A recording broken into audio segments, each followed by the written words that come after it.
Bom dia! Hoje é sábado, né? E eu tô aqui no carro porque eu tenho uma cirurgia de aumento de coroa clínica hoje e a gente vai filmar essa cirurgia. E daqui a pouco vai sair um curso de cirurgia mucogengival, aumento de coroa clínica. Muita gente acaba tendo dúvidas sobre isso também, né? Então isso acaba esclarecendo. E como eu já tinha esse compromisso que todo dia às 7h30 eu faço uma live de caso clínico, eu já tinha avisado a pessoa que tinha feito essa pergunta para mim. Então vamos lá, que eu vou conseguir esclarecer algumas coisas sobre esse tema, né? A live de hoje é para falar sobre a classificação das doenças periodontais, mas em relação às gengivites.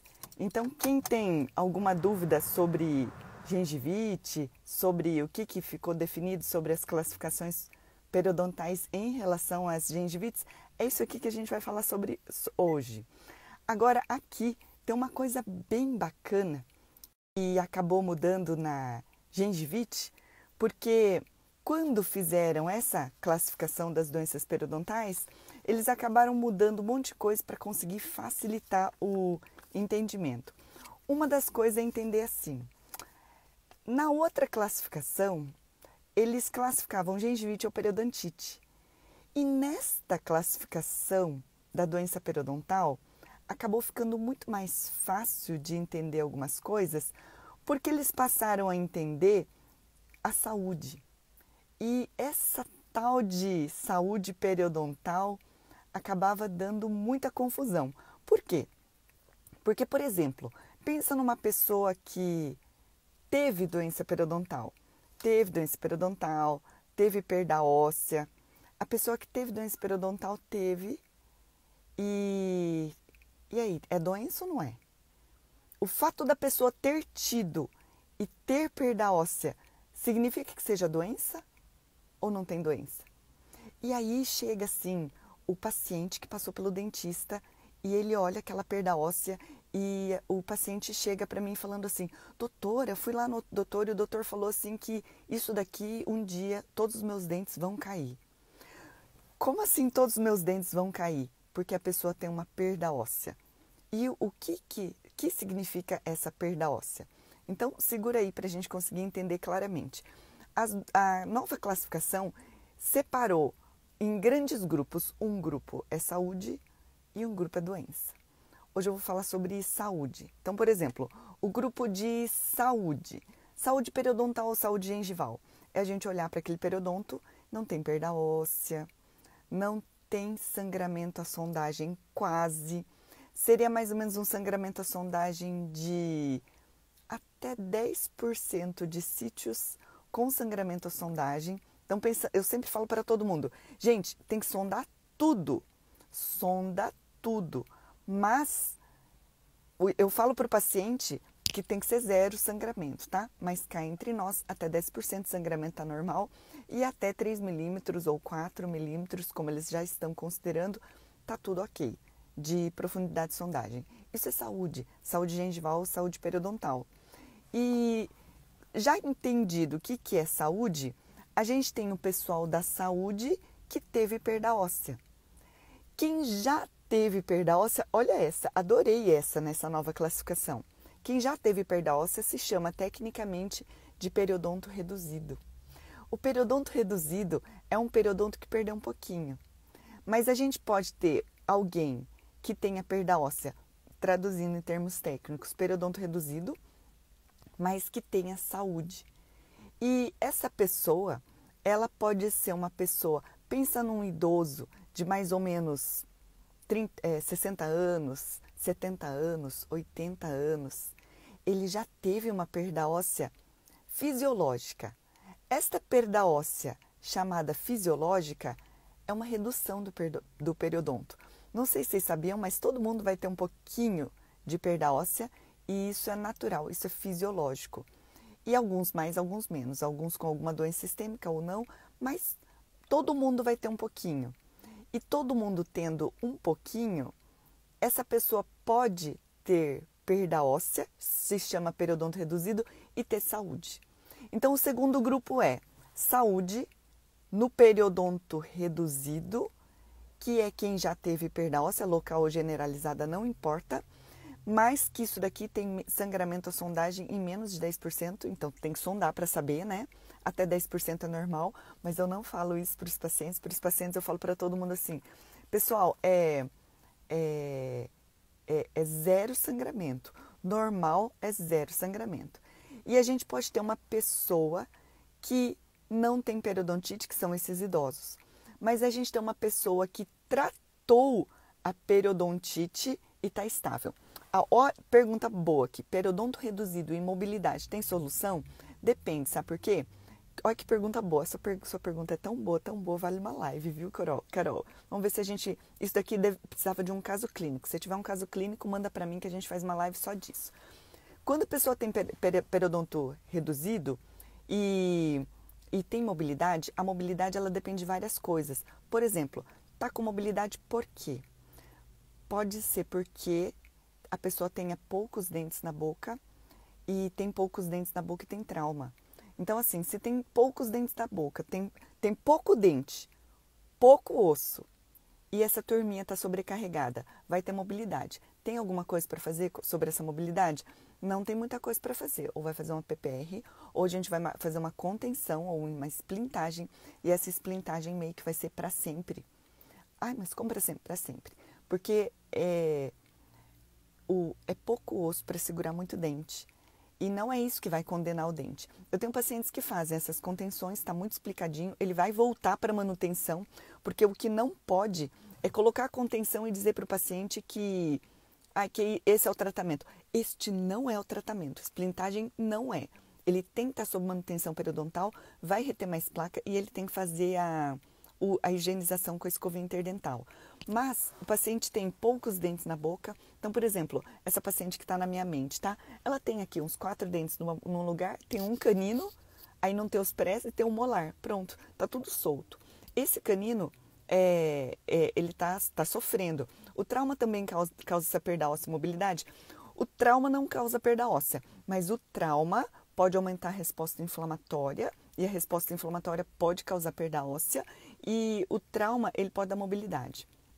Porque quando o ligamento periodontal acaba ficando mais espichadinho, esse periodonto ele acaba ficando com mobilidade e ele fica espichado. Então ele tem uma mobilidade.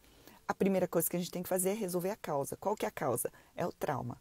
Aí pode ter placa induzindo? Pode. Aí nessa placa induzindo a gente vai ver se é isso que está causando ou não, né? Aí aqui outra pergunta. E quando é um paciente de 40 anos e com periodonto, com perda e saudável? Então, periodonto com perda, a gente vai parar e pensar assim, ó, tem alguma coisa aí, tá errada. 40 anos é muito jovem para ter periodonto com perda óssea. A gente vai investigar se os níveis de vitamina D estão baixos, porque se os níveis de vitamina D estão baixos, ela tende a ter perda óssea. Se os níveis hormonais dela estão ok. Eu já vi gente que tirou os ovários. Os ovários são grandes responsáveis pela manutenção da massa óssea. E aí perde ovário, perde osso e acaba ficando com problema. Ou a pessoa tem 40 anos e fuma, tá? Tabagismo é outra coisa que acaba piorando muito. Então, porque fuma, aumenta o estresse oxidativo, perde osso. Então, muita coisa pode estar acontecendo. Aí outra coisa, trauma. Tem 40 anos, bruxismo intenso. Ou tem 40 anos, toma ansiolítico, antidepressivo, que são os psicotrópicos que podem estar relacionados com um bruxismo intenso. Não é que o trauma cause a perda óssea, mas o trauma aumenta a resposta inflamatória e esse aumento dessa resposta inflamatória acaba aumentando a perda óssea. Então pode ter. Se vai ter mobilidade ou não, depende do quanto de trauma que acaba tendo ali. Depende do quanto de fatores somatórios que acaba tendo. Mas, nessa nova classificação, o legal é entender que a gente pode ter periodonto reduzido e saudável. E a gente pode ter a turma da gengivite. Porque, por exemplo, a gente pode ter gengivite induzida por placa e não induzida por placa. Ou induzida por placa e modificada por fatores sistêmicos. Isso também, assim, achei sensacional dessa nova classificação. Porque ela esmiuça muita coisa. Como, por exemplo, a pessoa tem gengivite. É uma gengivite, aí bota na cabeça assim, é um adolescente, esse adolescente tem 15 anos, 20 anos, não tem perda óssea e tem placa bacteriana. Então, é uma gengivite induzida por placa. Ela pode ser localizada, então na classificação de 10 a 30% é uma gengivite localizada ou pode ser generalizada quando tem mais que isso. Claro que para saber isso tem que sondar. Ou ela pode ser modificada por fatores sistêmicos. Então, por exemplo, já passa pela minha cabeça aqui, como os mais prevalentes. Tem diabetes. A pessoa tem gengivite, tem biofilme e tem diabetes. Então, não é só o biofilme, é o biofilme e o diabetes. Ou a pessoa tem biofilme e é tabagista. Aí, às vezes, ela tem biofilme, tem perda óssea e é tabagista. Então, é uma gengivite em periodonto reduzido e um indivíduo que tem uma alteração sistêmica ou uma gengivite com modificação sistêmica. Isso traz muito entendimento para falar, paciente, você já tem uma condição diferente, que você já tem uma pequena perda óssea. Já tem uma perda óssea, mas você tem biofilme, vamos corrigir isso, com evidenciador de placa, orientação, dia da faxina, tenho falado muito isso nessas lives. Ou a pessoa tem uma alteração relacionada por alterações hormonais. Eu coloquei aqui os mais prevalentes: diabetes, tabagismo e alterações hormonais. Adolescente pela puberdade, ciclo menstrual, do momento do ciclo pode sangrar um pouco mais, ou uma mulher grávida, ou o uso de contraceptivos ou terapia de reposição hormonal.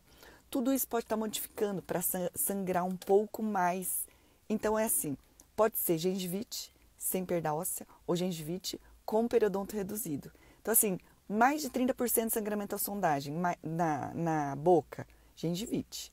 Pode ser com periodonto íntegro, pode ser com periodonto reduzido. Pode ser sem alteração sistêmica e pode ser uma gengivite com alteração sistêmica. Sem alteração sistêmica, só com biofilme. Com alteração sistêmica e também só com biofilme. São todas as variáveis que vão alterando. Deixa eu responder um pouco aqui. Então, o que difere entre saber o que é periodonto reduzido com saúde e o que está com a doença é presente de 10% a mais sangramento da sondagem? Exatamente. Essa é a grande confusão na odontologia, que é dizer assim, ó, porque tem perda óssea, tem doença. Não, não tem. Às vezes já teve, mas não tem mais. Eu estou cuidando. Por exemplo, o paciente às vezes é meu paciente, ele está sendo cuidado, ele passa no outro dentista por algum outro motivo e, doutor, o meu dente vai cair. Não vai cair, gente, não vai cair. É porque isso daqui você já teve e você está sendo cuidado por mim. Tá ótimo isso, entendeu? Pacientes que fizeram ortodontia, fez perda óssea, então fez periodonto reduzido, porque às vezes tem fator sistêmico, às vezes porque tem uma idade mais avançada, às vezes porque inflamou demais durante a ortodontia, às vezes porque o movimento foi maior do que o comum, então pode ter tido perda óssea. Agora, região de molar não, tá? Quem tem perda óssea em região de molar, sonda. Se for uma bolsa profunda ali, é periodontite agressiva ou periodontite com progressão rápida, que é outra coisa da nova classificação aqui, sabe? E eu tinha que fazer um livro, já tem isso no livro. Pessoal, hoje eu tô no carro, porque hoje eu tenho uma cirurgia, tá? Vou fazer um aumento de coroaclínica, vou filmar, daqui a pouco vou lançar um curso com um filme sobre cirurgias mucogengivais e vou fazer um aumento de coroaclínica. Só para explicar, tá? Aqui na minha região tem poucos casos de coronavírus e o governo local aqui liberou, o comércio está aberto, com todas as restrições, a gente está com distanciamento social, é obrigatório o uso de máscara, não pode entrar em lugar nenhum sem máscara, não pode transitar em lugar nenhum sem máscara. As escolas estão fechadas ainda, mas o atendimento odontológico com todos os cuidados possíveis está sendo liberado, tá? Eu me compadeço por quem não está podendo atender, que são eu moro em Cascavel, no oeste do Paraná, tá? Por quem está ainda impedido de atender, mas a minha dica é, você não deixou de ser dentista, tá? Ontem eu vi no noticiário, a Itália fechou aquele pavilhão de atendimento, um dia vai passar. E está tendo um intensivo periodiário, vai lá, assiste. Talvez a gente passe por um balanço econômico, tá? Uma tremida econômica. Mas pensa, gente, a vida é longa. A gente tem muito mais odontologia para a gente fazer ao longo da vida. A gente vai passar por essa, tá? A gente aperta por aqui. Mas Nunca, como hoje, vocês tiveram tanta oportunidade de aprender odontologia. Nunca tantos professores disponibilizaram tantas coisas. A minha porção de solidariedade é isso. Eu disponibilizo conhecimento no intensivo periodiária. Dessa vez eu tenho falado muito sobre biossegurança, também na aula 3 que eu liberei ontem. E essa biossegurança muito relacionada à odontologia. Então, tem o grupo fechado de Facebook, e nesse grupo fechado eu salvei todas as lives referentes ao tema, e o tema do intensivo é ensinar a fazer uma pério lucrativa com muita ética, com muita retidão e muita honestidade, tá? Mas a periodontia não precisa ser daquele jeito tradicional, ela tem algumas coisas novas, e o que eu mais quero é que você aprenda a dizer para o paciente que tudo mais ele pode deixar para depois, se ele quiser, mas a pério básica ele não pode. Ele não pode ter uma gengivite, ele não pode ter uma gengivite em cima de um periodonto reduzido. E ali, no intensivo periodiário, eu ensino a você mostrar para o paciente que pério básica é básico, é essencial. Isso ele não pode deixar de fazer, e você, dentista, não pode deixar de oferecer e mostrar o quanto isso é importante. Agora, a bola da vez é pério, a pério manutenção, pério tratamento, pério preventiva. Não deixe essas oportunidades de tratamento passarem por debaixo do seu nariz, quando você for atender ou quando você começar a atender. E você aprende a fazer isso, aprende a vender manutenção preventiva, aprende a colocar esse paciente dentro de um sistema de manutenção, e você vai ver o poder da venda recorrente. Vai vender antecipadamente um pacote anual de manutenção periodontal. Você vai ter um paciente fiel, vai ter um paciente que entendeu, ouve lá na aula 2 da teoria do matagal, ele vai entender o que é isso e ele vai comprar a sua ideia. E daqui a pouco, eu falei isso na live ontem com a Dulce Simões, tá no Insta dela, no meu não salvou automaticamente, e que a gente vai dizer para o paciente, vai colocar poder na mão dele, ele vai ter consciência do problema dele, e daqui a pouco ele está ligando. Doutora, agora com a pandemia, quando é que você vai me atender? Meus pacientes estão ligando, os pacientes dos meus alunos periodiária estão ligando. É isso que eu quero para você. Então, assiste o intensivo. Hoje à noite, 19h30, tá? Hoje é mais cedo. Tem live com a Lirane, ela vai falar de auriculoterapia. Eu faço auriculoterapia há mais de uma década para os meus pacientes, com excelentes resultados sistêmicos. Então, acompanha lá. Amanhã à noite, eu pedi para o Dr. Igor vir falar para a gente sobre precificação, que é outra coisa que vocês têm pedido muito. E se ainda assim, com tudo isso, você ainda tiver uma dúvida clínica, manda para mim pelo direct. Eu estou agendando. Olha, vou falar isso tal dia, e eu consigo responder a sua pergunta, que pode ser pergunta para todo mundo publicamente, tá bom? Pessoal, tenham um abençoado e um lindo dia para vocês. A gente se vê hoje, 19h30, com a Lirane, ao vivo, ou entra lá no grupo fechado do Facebook do Intensivo Periodiária. Outra coisa, eu vou mandar o molde por e-mail daquela máscara que pode substituir a N95 que eu tenho falado aí, tá bom? Gente, lindo, lindo e abençoado dia, e até mais.